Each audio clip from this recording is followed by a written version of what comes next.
Hello viewers, welcome to IT System Admin and Information Technology Learning Tutorial channel for you.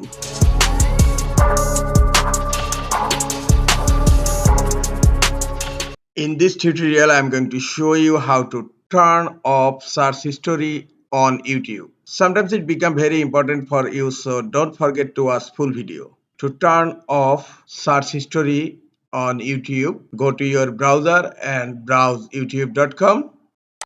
and then click on the menu icon on upper left corner and then click on history.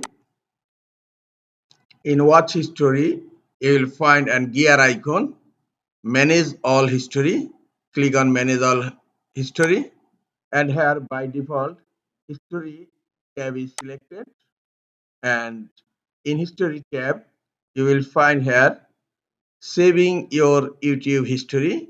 Click on saving your YouTube history, and look, now it's turned on.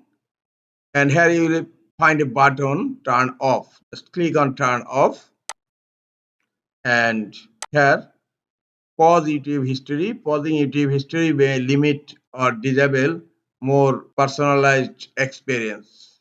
Now click on pause, and now look, set is off. Click on got it, and now YouTube search history is turned off. This is the easiest way to turn off YouTube search history. This is all for today. Hope this tutorial is helpful for you. Keep watching for next tutorial. Thank you very much.